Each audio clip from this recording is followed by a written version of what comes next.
پالا غور کرو مچھلی کے شکم میں یونس کو کس نے سنبھالا پہلے آگ میں ڈالا پھر آگ کو بھول کر ڈالا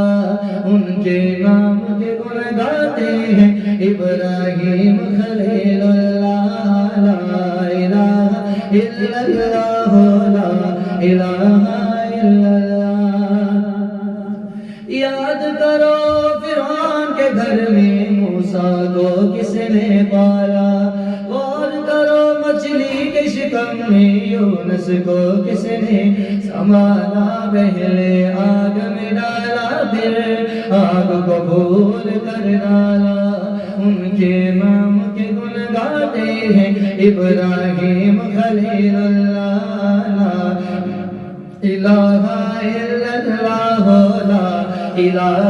الا اللہ محمد رسول اللہ محمد رسول اللہ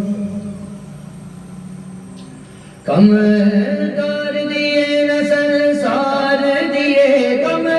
کر دیے نسل سار دیے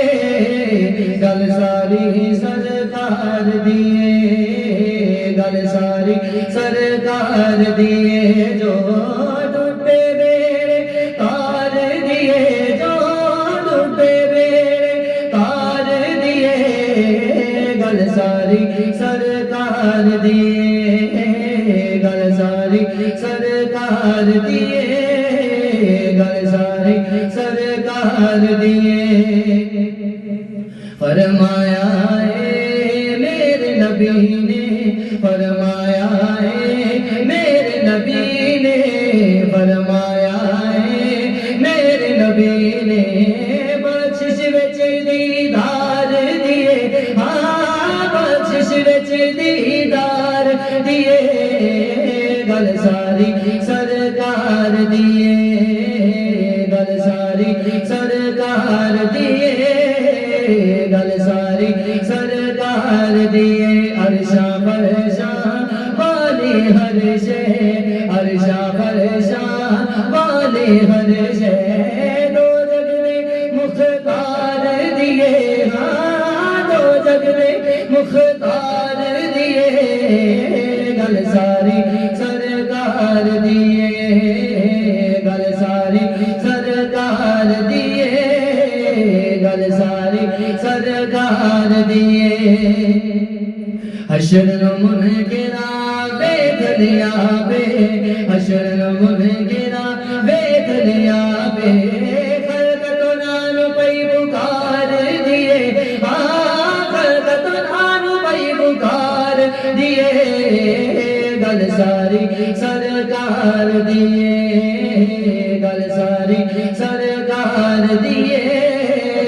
گل ساری سرکار دیے میں نے گلا عاجز کہنا میں نے گلا عاجز کہنا دنیا نارے مار دیے سن دے دنیا نارے مار دیے گل ساری سرکار دیے گل ساری سرکار دیے گل ساری سرکار دیے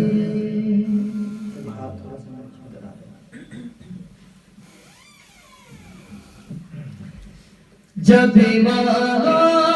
ضرور دیتے ہیں جب بھی مانگو ضرور دیتے ہیں عقیدہ حضور دیتے ہیں عقیدہ حضور دیتے ہیں جب بھی مانگو ضرور دیتے ہیں جب بھی مانگو ضرور دیتے ہیں عقیدہ حضور دیتے ان کی رحمت ہے ہر جہاں پہ محیط ان کی رحمت ہے جہاں پہ محیط ہر کسی کو حضور دیتے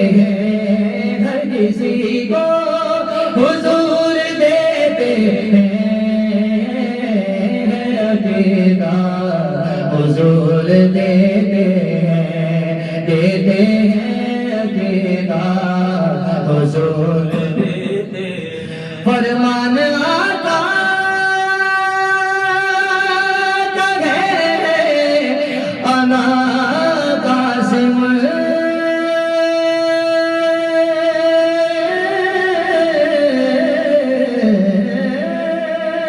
فرمان آقا کا ہے انا قاسم ہر کسی کو حضور دیتے ہیں ہر کسی کو حضور دیتے ہیں عقیدہ حضور دیتے ہم نے سیکھا ہے اپنے مرشد سے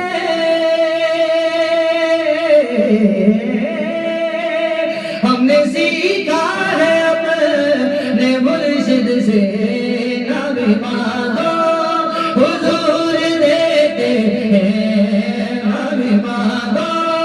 حضور دیتے ہیں نام مانگو حضور دیتے ہیں عقیدہ حضور دیتے ہیں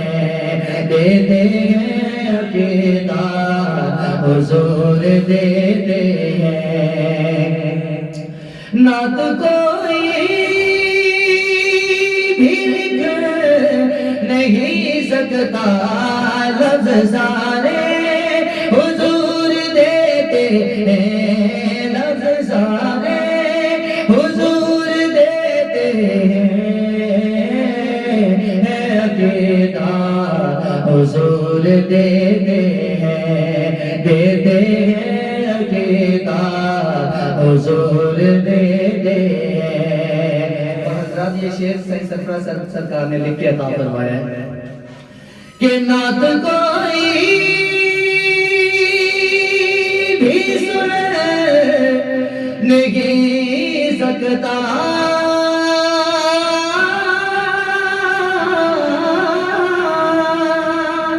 نعت کوئی بھی سن نہیں سکتا یہ سعادت حضور دیتے ہیں یہ سعادت حضور دیتے ہیں عقیدہ حضور دیتے ہیں عقیدہ حضور دیتے محفل نعت میں آتا ہے کوئی کوئی محفل نعت میں آتا ہے کوئی کوئی یہ سعادت حضور دیتے ہیں یہ سعادت حضور دیتے ہیں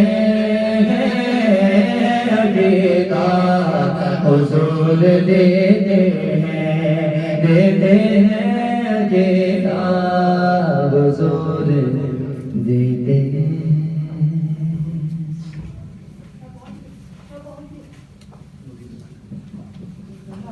نوری مکڑاتے زلفانے کالیاں نوری مکڑاتے زلفانے کالیاں رب بھیجنا درود دیا ڈالیاں رب بھیجنا درود دیا ڈالیاں پیار میرے آقا دا سینے چ ہووے پیار میرے آقا دا سینے چ ہووے جگی کے مدینے وچ ہووے جگی کے رہن لئی مدینے وچ ہووے بندہ رج رج کے چومے چومے رج رج کے چومے دل جالیاں بندہ رج رج کے چومے چومے رج رج کے چومے دل جالیاں رب بھیجنا درود دیا ڈالیاں رب بھیجنا درود دیا ڈالیاں نوری مکڑاتے زلفانے کالیاں نوری مکڑاتے زلفانے کالیاں رب بھیجنا درود دیا ڈالیاں رب بھیجنا درود دیا ڈالیاں بیلیا حضور دیا محفلاں سجایا کر بیلیا حضور دیا محفلاں چایا کر دن رات سونے دے درود تو پہنچایا کر دن رات سونے دے درود تو پہنچایا کر وہ گھر رہن گیا تیرے گھر رہن گیا تیرے گھر رہن گیا سدا خوشحالیاں گھر رہن گیا تیرے گھر رہن گیا سدا خوشحالیاں رب بھیجنا درود دیا ڈالیاں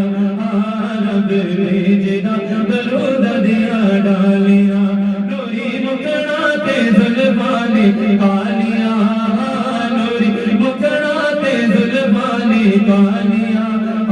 رب بھیجنا درود دیا ڈالیاں رب بھیجنا درود دیا ڈالیاں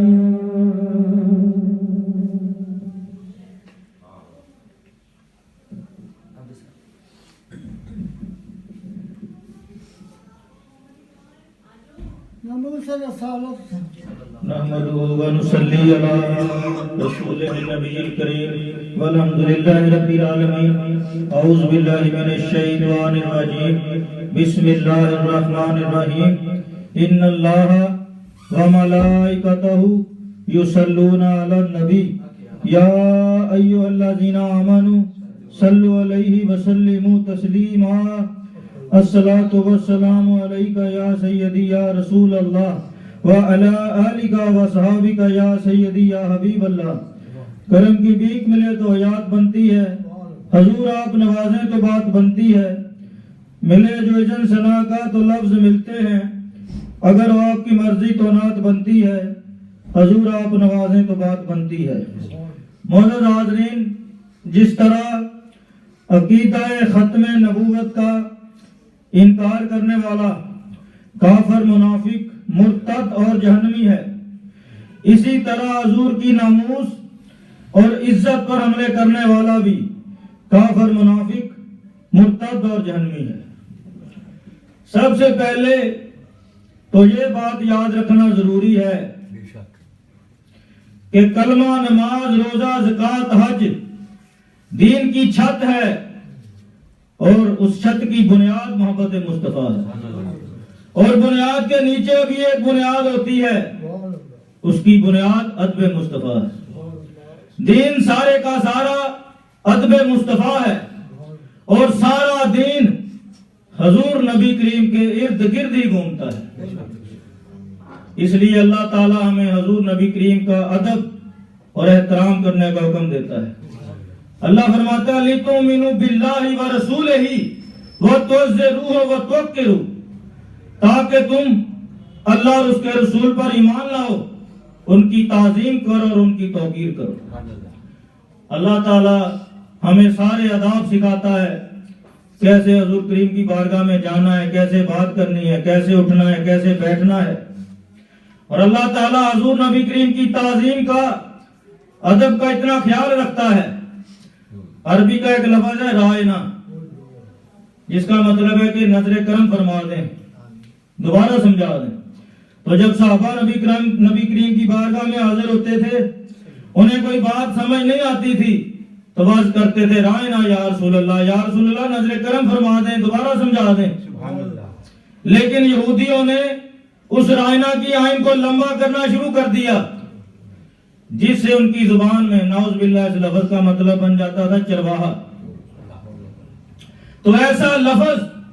جس کے معنی میں شک پڑ جائے جس کے بولنے سے گستاخی کا شبہ ہو اللہ میرے نبی کی تعظیم کا اتنا خیال رکھتا ہے اللہ تعالیٰ وہ لفظ بولنے سے منع فرما دیتا ہے اللہ فرماتا ہے یا ایھا الذین آمنوا لا تقولوا رائنا اے ایمان والو انہیں رائنا نہ کہو وقولوا انظرنا بلکہ یہ عرض کرو کہ یا رسول اللہ نظر کرم فرما دے واسمعوا چپ رہا کرو ان کی بارگاہ میں انہیں غور سے سنا کرو تاکہ انہیں کوئی بات دوبارہ کہنی نہ پڑے وَلِلْكَافِرِينَ عَذَابٌ أَلِيمٌ اور کافروں کے لیے دردناک عذاب ہے تو اللہ تعالیٰ پورا میرے نبی کی تعظیم اور ادب کا خیال رکھتا ہے یہ باقی جتنے نماز روزہ زکات حج یہ ظاہر کا تقویٰ ہے، باطن کا تقویٰ دل کا تقویٰ بے مصطفیٰ ہے۔ اور میرے نبی کی تعظیم اور ادب کتنا ضروری ہے، ہماری تو کوئی اوقات نہیں۔ نبیوں کے بعد جن کا مقام ہے وہ صدیق اکبر، ان کے بعد فاروق اعظم ہے۔ وہ نبی پاک کی بارگاہ میں حاضر تھے، ان سے ان کی آواز نبی پاک کی آواز سے تھوڑی سی اونچی ہو گئی تو اللہ تعالیٰ نے فرمایا یا ایھا الذین آمنوا لا ترفعوا اصواتکم فوق صوت النبی، اے ایمان والو تم اپنی آواز اونچی نہ کرو اس نبی کی آواز سے، ولا تجہروا لہ بالقول کجہر بعضکم لبعض ان تحبط اعمالکم وانتم لا تشعرون۔ کہیں ایسا نہ ہو اگر تمہاری آواز اونچی ہو گئی اس نبی کی آواز سے، کہیں ایسا نہ ہو کہ تمہارے اعمال ضائع ہو جائیں، تمہارا شعور ختم ہو جائے۔ تو یہ صدیق اکبر اور فاروق اعظم سے اللہ تعالیٰ فرما رہا ہے کہ اگر تمہاری آواز نبی پاک کی آواز سے اونچی ہو گئی تو ساری زندگی کی کمائی ختم ہو جائے گی اور تمہارا شعور بھی ختم ہو جائے گا۔ پھر جب یہ آیت نازل ہوئی، یہ آیت آج بھی سنہری جالیوں کے اوپر لکھی ہوئی ہے، تو جب یہ آیت نازل ہوئی تو صدیق اکبر اور فاروق اعظم نے آہستہ بولنا شروع کر دیا۔ انہوں نے اپنے منہ میں کنکریاں رکھ لیں کہ کہیں ہماری آواز اونچی نہ ہو جائے نبی پاک کی آواز سے۔ تو جب انہوں نے میرے نبی کا ادب کیا، تعظیم کی، تو اللہ تعالیٰ نے کس نام سے فرمایا؟ اللہ نے فرمایا ان الذین یغضون اصواتهم عند رسول اللہ، بے شک جو لوگ اپنی آوازوں کو نیچا رکھتے ہیں اس نبی کی بارگاہ میں، فاولئک، یہی وہ لوگ ہیں جن کا دل اللہ نے تقوی کے لیے پرکھ لیا ہے اور ان کے لیے بخشش اور اجر عظیم ہے، لہم مغفرات واجر عظیم، اور ان کے لیے بخشش ہے اور اجر عظیم ہے۔ تو صدیق اکبر اور فاروق اعظم کی بخشش ایسے ہی یقینی ہے جیسے رب کا ایک ہونا ہے، اور ان کا دل اللہ تعالیٰ نے تقوی کے لیے پرکھ لیا ہے۔ اب اگر کوئی گستاخ انہیں فاسق کہے وہ قرآن کی آیت کا انکاری ہے، اور قرآن کا انکار کرنے سے بندہ کافر ہو جاتا ہے۔ تو یہ تو تعظیم مصطفیٰ ہے، ادب مصطفیٰ ہے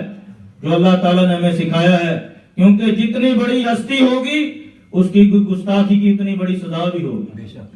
اب جو لوگ حضور کریم کی شان میں گستاخی کرتے ہیں، جیسے یہ فرانس والوں نے کی، انڈیا والوں نے کی،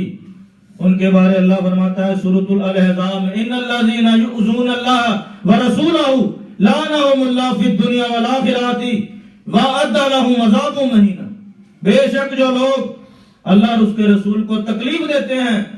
اللہ تعالیٰ دنیا اور آخرت میں ان پر لعنت فرماتا ہے اور ان کے لیے ذلت کا عذاب تیار کر رکھا ہے۔ اللہ تعالیٰ کو تکلیف کب پہنچتی ہے؟ وہ تو ساری کائنات سے بے نیاز ہے۔ جب اس کے محبوب کو تکلیف پہنچتی ہے وہ حقیقت میں اللہ تعالیٰ کو تکلیف پہنچتی ہے۔ اللہ فرماتا ہے والذین یؤذون رسول اللہ لہم عذاب علیم، اور جو لوگ اللہ کے رسول کو تکلیف دیتے ہیں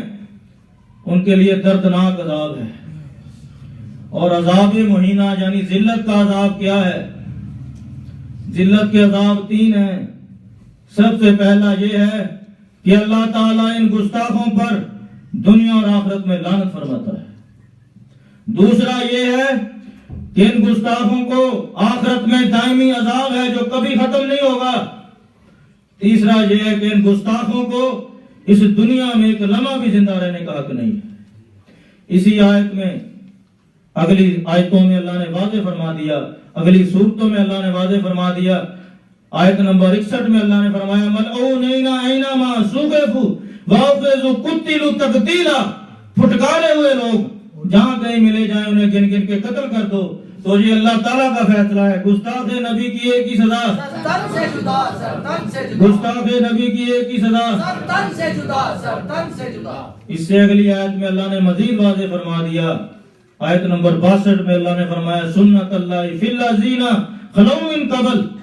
اللہ کا یہی طریقہ رہا ہے جو اس سے پہلے گستاخ گزر چکے ہیں۔ ولن تجید لسنت اللہ تبدیلا، وہاں ہرگز اللہ کے دستور میں تبدیلی نہ پائیں گے۔ تو اللہ تعالیٰ نے فیصلہ فرما دیا کہ ازل سے لے کے ابد تک،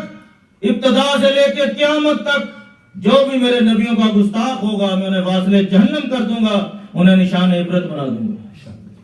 اور حدیث پاک ہے، نبی پاک نے فرمایا من سب نبی فقتلوہ، جو کسی نبی کی شان میں ہلکی بات کرے یعنی گستاخی کرے اسے قتل کر دو۔ اور آپ نے ایک دن اپنا منہ مبارک اپنا بال مبارک ہاتھ میں پکڑ کے فرمایا، آپ نے فرمایا مجھے قسم ہے اس ذات کی جس کے قبضہ قدرت میں میری جان ہے، جو کوئی بھی میرے منہ مبارک کی بھی بے ادبی کرے گا وہ جنت کی خوشبو نہیں سونگھ سکتا۔ جنت جانا تو دور کی بات ہے، جنت کی خوشبو نہیں سونگھ سکتا۔ آج ہمیں حضور نبی کریم کے جسم اقدس کی سب سے جو قریبی تبرک مل سکتا ہے وہ منہ مبارک ہے۔ جس کسی کو نصیب ہو جائے وہ زیارت کرے، چوم کے آنکھوں کو لگا لے، کپڑے میں سجا کے رکھ لے، یہ بخشش کا بہت بڑا بہانہ ہے۔ ایک تیرے میرے بال بھی ہیں، جب وہ ٹوٹتے ہیں تو حرام ہیں، لیکن میرے نبی کے منہ مبارک کی کیا عظمت ہے کہ وہ پاک ہیں۔ اور نبی پاک کے ایک منہ مبارک کی کتنی عظمت ہے۔ حضور نبی کریم معراج پہ تشریف لے گئے، اللہ تعالیٰ کے ساتھ راز و نیاز کی باتیں ہوئی، عرض کیا یا اللہ تو نے جبریل امین کو 1,00,000 پر عطا فرمائے ہیں، اگر وہ ایک پر پھیلا دے تو آسمانوں سے زمین تک آ جاتے ہیں، دوسرا پھیلا دے تو زمینوں سے آسمانوں تک چلے جاتے ہیں، اگر سارے پھیلا دے تو ساری کائنات میں چھا جاتے ہیں، یا اللہ تو نے مجھے کیا عطا فرمایا؟ تو اللہ نے فرمایا محبوب جبریل امین کے پروں سے کسی کو کچھ ملتا نہیں ہے، میں نے آپ کو 6,00,000 زلفیں 6,00,000 بال مبارک عطا فرمائے۔ اگر حشر کے دن آپ اپنی ساری زلفوں کو بکھیر دیں گے، آپ کی ساری امت آپ کی زلفوں کی چھاؤں کے نیچے آ جائے گی، اور آپ کے ایک منہ مبارک کی اتنی عظمت ہے کہ اس کے صدقے میں آپ کی ساری گناہگار امت کو بخش دوں۔ جبریل امین کے پر لینے کے نبی پاک کا منہ مبارک، عروج حسن سے آگے میری سرکار کے گیسو، میرے معبود کو پیارے میری سرکار کے گیسو۔ خالد بن ولید بہت بڑا جرنیل، کبھی جنگ ہارا ہی نہیں، وہ مرد کلندر۔ جنگ یمامہ جو کی تھا ختم نبوت کے دفاع کے لیے لڑی گئی، اس کا سپہ سالار خالد بن ولید تھا، جس سے 25,000 سے 30,000 تک گستاخ واصل جہنم ہوئے تھے، اس کا سپہ سالار خالد بن ولید تھا۔ نبی پاک نے فرمایا یہ اللہ تعالیٰ کی تلوار ہے، سیف اللہ کا لقب میرے نبی نے عطا فرمایا۔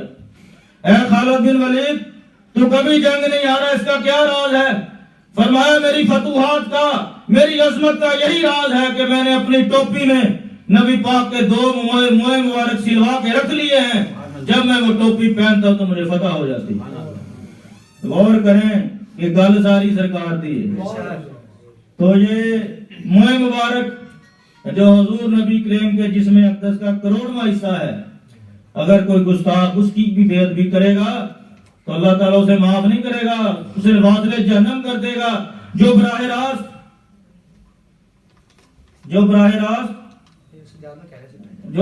راست میرے نبی کے دل انور کو تکلیف دے گا، جو ذات مصطفیٰ کو تکلیف دے گا، اس کے تو عذاب کا اندازہ نہیں لگایا جا سکتا۔ اور صحابہ کرام کو جب بھی موقع ملا انہوں نے گستاخوں کو واصل جہنم کر دیا۔ ایک بندہ تھا وہ سورہ ابسہ اللہ کی تلاوت کرتا تھا۔ آپ اندازہ کر لیں کہ حضور نبی کریم کی تعظیم کتنی ضروری ہے۔ ذرا سی بات، ذرا سی ہلکی بات میرے نبی کی شان میں گستاخی ہو سکتی ہے اور تم واصل جہنم ہو سکتے ہو، اتنا بارگاہ مصطفیٰ کا ادب ضروری ہے۔ وہ ابسہ اللہ کی تلاوت کرتا تھا، فاروق اعظم کو پتا چل گیا کہ یہ یہی آیت کی تلاوت کرتا ہے۔ آپ اس کے پاس چلے گئے، آپ نے فرمایا تم یہ آیت کیوں تلاوت کرتے ہو؟ اس نے کہا یہ آیت مجھے بہت اچھی لگتی ہے، اس میں اللہ تعالیٰ کا جلال ظاہر ہوا ہے، اس میں اللہ نے نبی کو ڈانٹا ہے۔ تو فاروق اعظم کے جوش آ گیا، آپ نے اس کا سر تن سے جدا کر دی۔ تو صحابہ کرام نبی پاک کی بارگاہ میں حاضر ہو گئے، یا رسول اللہ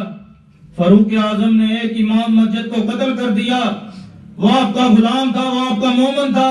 اب فاروق اعظم کا کیا بنے گا؟ کیونکہ اللہ تعالیٰ قرآن مجید میں فرماتا ہے جو کسی مومن کو جان بوجھ کے قتل کرے گا وہ جہنم میں جائے گا۔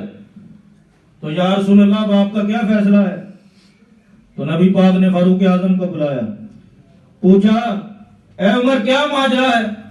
عرض کیا یا رسول اللہ وہ سورہ ابسہ اللہ کی تلاوت کرتا تھا،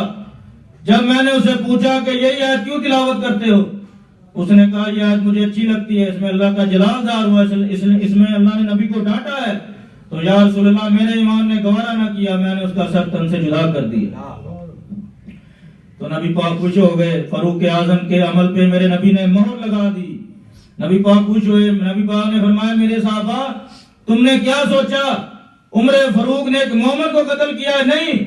عمر فاروق نے ایک منافق کو قتل کیا ہے۔ جب اس نے کہا تھا اس آیت میں اللہ کا جلال ظاہر ہوا ہے، اسی وقت بے ایمان ہو گیا تھا۔ ایمان تو میری محبت کا نام ہے، تو اس لیے ہر حافظ ہر قاری کے پیچھے نہ لگ جایا کرے، دیکھ لیا کرو اس کے دل میں تعظیم مصطفیٰ ہے۔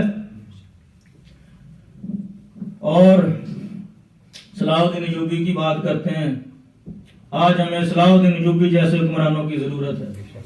آج کیوں گستاخیاں ہو رہی ہیں؟ آج کیوں گستاخ اپنی مرضی کے ممالک میں باہر چلے جاتے ہیں؟ وہ گستاخی بھی کرتے ہیں اور اپنی مرضی کے ملک میں باہر بھی چلے جاتے ہیں۔ اسلامیہ جمہوریہ پاکستان میں ہوا ہے۔ یہ کیوں ہو رہا ہے؟ کیونکہ اوپر صلاح الدین ایوبی جیسا حکمران نہیں بیٹھا ہوا۔ آج اگر ایک صلاح الدین ایوبی بھی اس امت کو مل جائے تو ان گستاخوں کے سر تن سے جدا ہو جائیں گے۔ صلاح الدین ایوبی نور الدین زنگی کے ساتھ قرق کے قلعے پہ گئے ہوئے تھے جنگ لڑنے کے لیے، تو پیچھے سے مصر میں بغاوت ہو گئی۔ صلاح الدین ایوبی نور الدین زنگی کا آرمی چیف تھا، تو نور الدین زنگی نے صلاح الدین ایوبی سے کہا کہ تم واپس چلے جاؤ، پیچھے مصر میں بغاوت ہو گئی ہے، تو تم جا کے اس بغاوت کو روکو۔ تو صلاح الدین ایوبی نے عرض کیا حضرت صاحب میں چلا تو جاؤں گا، لیکن اگر جنگ چھوڑ کے گیا تو لوگ مجھے شکست خوردہ کہیں گے، بزدل کہیں گے۔ تو نور الدین زنگی نے صلاح الدین ایوبی کی پیشانی کا بوسہ لیا اور فرمایا میں آج اس قرق کے قلعے پہ کھڑا ہو کے اعلان کرتا ہوں کہ مسلمانوں کو قیامت تک ہر دور میں ایک صلاح الدین ایوبی کی ضرورت رہے گی۔ پھر صلاح الدین ایوبی بیمار ہو گئے اور اتنے سخت بیمار ہو گئے کہ ان کے بچنے کی امید ختم ہو گئی۔ ادھر عیسائیوں کے پادریوں نے مولویوں نے دعائیں مانگنا شروع کر دی کہ یا اللہ صلاح الدین ایوبی کو موت دے دے، صلاح الدین ایوبی کو موت دے دے۔ ادھر صلاح الدین ایوبی نے 2 منتیں مانگی۔ آپ نے عرض کیا یا اللہ اگر تو مجھے صحت والی زندگی عطا کرے گا تو میں 2 کام کروں گا۔ سب سے پہلے میں سارے وسائل استعمال کر کے بیت المقدس کو آزاد کراؤں گا۔ دوسرا جو پرنس گستاخ رسول، وہ گستاخ تھا، ایک مرتبہ مسلمانوں کا قافلہ مصر سے شام کی طرف جا رہا تھا، اس برنس گستاخ نے جو صلیبیوں کا جرنیل تھا، اس نے وہ قافلہ بھی لوٹا، مسلمانوں کو مارا پیٹا اور حضور کی شان میں گستاخی کی تھی۔ اس نے کہا تھا کدھر ہے محمد، بلاؤ محمد کو، تمہاری مدد کو کیوں نہیں آتے؟ تو یہ بات صلاح الدین ایوبی تک پہنچ چکی تھی۔ آپ نے فرمایا یا اللہ دوسرا جو میں کام کروں گا میں اپنے ہاتھوں سے گستاخ رسول پرنس کو قتل کر دوں گا۔ تو اللہ تعالیٰ نے صلاح الدین ایوبی کو زندگی صحت والی عطا فرمائی۔ تو تقریباً 2 سال کے تھوڑے سے عرصے میں صلاح الدین ایوبی نے بیت المقدس کو فتح کر دیا۔ اور ان 2 سال کے عرصے میں صلاح الدین ایوبی کتنا غیرت مند تھا، 2 سال تک وہ سویا نہیں جی بھر کے کہ نبی کا گستاخ زندہ ہے، میں کیسے سو سکتا ہوں۔ جب انہیں نیند آتی تھی، بشری تقاضا ہے، دیوار کے ساتھ ٹیک لگا لیتے تھے، ٹانگیں نہیں پھیلاتے تھے۔ انہوں نے کہا تھا جب تک نبی کا گستاخ زندہ ہے مجھ پہ سونا حرام ہے۔ تو پھر بیت المقدس فتح ہو گیا، تو آپ نے ان کے بڑے بڑے صلیبی جرنیل وزیر مشیر پکڑ لیے، ان کو خیموں میں قید کر دیا۔ آپ نے اپنے سپاہیوں سے کہا برنس کو میرے پاس پیش کرو۔ جب برنس اس کے پاس آیا تو صلاح الدین ایوبی کی آنکھوں سے شعلے نکلے، آپ کو جوش آ گیا۔ آپ نے تاریخی جملے کہے، آپ نے فرمایا تو نے کہا تھا کدھر ہے محمد، یہ دیکھ مجھے میرے نبی نے بھیج دیا ہے۔ آپ نے اس کا سر تن سے جدا کر دیا، اس کا کٹا ہوا سر۔ آپ نے کہا اپنے سپاہیوں سے اس کا کٹا ہوا سر ہر صلیبی جرنیل وزیر مشیر کے خیمے میں لے کے جاؤ اور ان سے کہو کہ جب مکہ فتح ہوا تھا تو حضور کریم نے عام معافی کا اعلان فرما دیا تھا، اسی طرح تمہیں بھی معافی ہے، تم جہاں جانا چاہتے ہو جا سکتے ہو، لیکن یہ جو ہے برنس، یہ میرے نبی کا گستاخ، ایسے معافی نہیں مل سکتی۔ اور کلندر لاہوری سے کسی نے پوچھا تھا حضرت صاحب